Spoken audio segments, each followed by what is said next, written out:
Hey everyone, welcome back. Hope you're doing well. Today I want to talk about my new laptop. It's a Framework 13 AMD edition, and I'm not sponsored by them or anything, but if you're not familiar with the brand, they're super friendly towards right to repair. They build modular laptops, and what really strikes me is that they've really embraced the Linux community. So they officially support two distros. I think it's Fedora 40 and Ubuntu 2404, and many more are community supported. But yeah, awesome brand. I want to walk you through kind of me setting up the laptop. It's a DIY edition, so I actually had to assemble it. And then I'll walk through installing Debian 12 because it's not officially supported, as I said, but it works great once you kind of work through the kinks. Yeah, hopefully this is helpful for you if you're interested. Let's get to it. All right, so here it is, the Framework 13 AMD edition with a nice protective coating there. I'm not going to do an unboxing here. This isn't an unboxing channel, but there's plenty of those out on YouTube if you want to check. But here it is, plenty of QR codes. You can scan them for installation instructions and more information. But I'm getting started with the NVMe SSD. It's a 500 gigabyte Western Digital Black, I believe. And I actually purchased this from Framework. On second thought, I probably should have just purchased this from Amazon or Newegg or another vendor. I probably could have saved some money, but I ended up purchasing the memory and the SSD from them. So here I am going ahead and removing the NVMe screw. So this screw is gold, and the gold screws actually come out. Most of the rest of the screws on the laptop are actually captive, right? Which means you can't remove them. So I'm going ahead and placing the SSD. I was a little confused here. I wasn't sure if this sticker was removable or not. It's pretty firmly on there. I don't think it's meant to come off. Yeah, just slotting the storage device.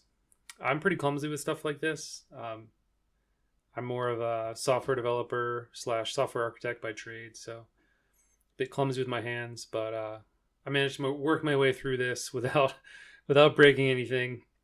So I got it in the slot there. Went ahead and fastened the screw.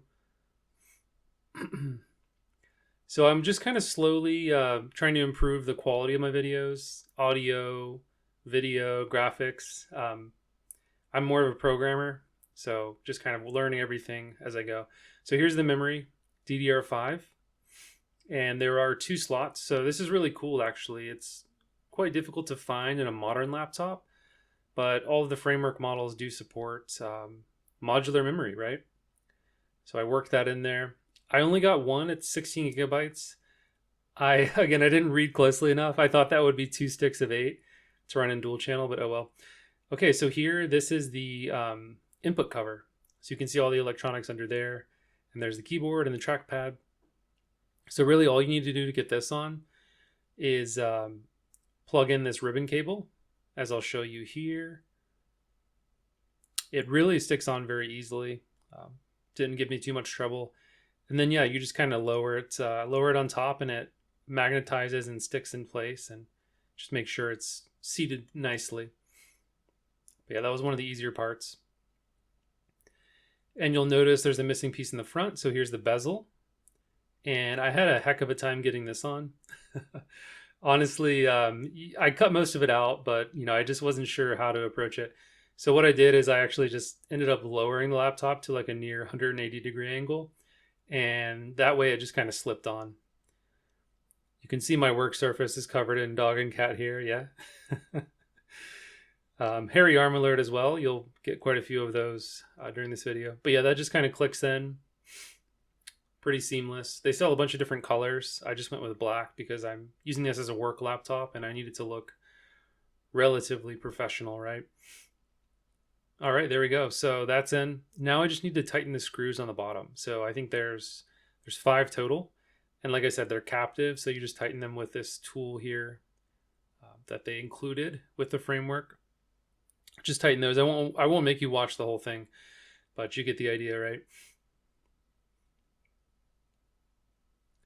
There's the second one, and then there we go. Skip ahead. Okay, clean our workspace off a little bit. So let's open the laptop, flip it over. What we're doing now is you'll notice there's a bunch of empty slots in the bottom. These are the expansion bays. So you can choose as many of these as you want. They recommend starting with 4, right? Otherwise you won't, you'll end up with empty holes on the bottom of the laptop. So I'm starting with USB-C here, putting that in the back port. The 2 rear ports are ideal for USB-C. I believe they give you the best speeds. And it's really important here that you don't put any USB-A ports in the 2 rear slots, because they actually will, based on a chart I read, they'll actually increase power consumption. So here's the HDMI port, putting that in there. I believe that's slot 3. And then I slotted USB-A into slot 4. So I won't have that power consumption issue. Yeah, those just click in really smoothly. You'll notice I actually forgot to tighten one of those screws there. I fixed that later. But yeah, that's it. She's all assembled and ready.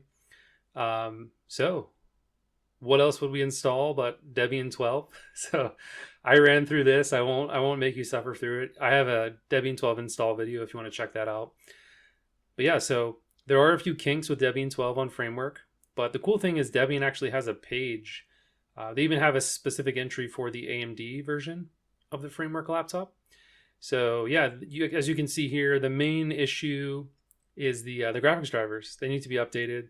The ones in the kernel aren't good enough. You can actually see it's kind of wigging out a little bit, freaking out because the drivers are out of date. So yeah, just go ahead and run these commands under the display driver. This is a wget for the GitLab, AMD's GitLab for the kernel firmware.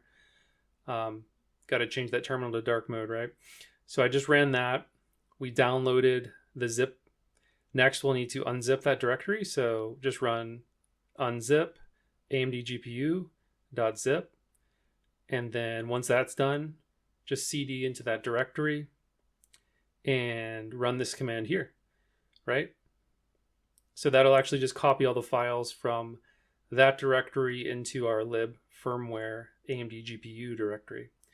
So once we've done that, we need to, and I promise those artifacts will be corrected soon. So we just need this third command here, which is update the init firmware.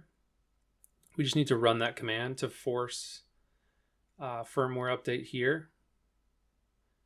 Once we do that, we just need to restart the system, and the graphics drivers will work perfectly after that.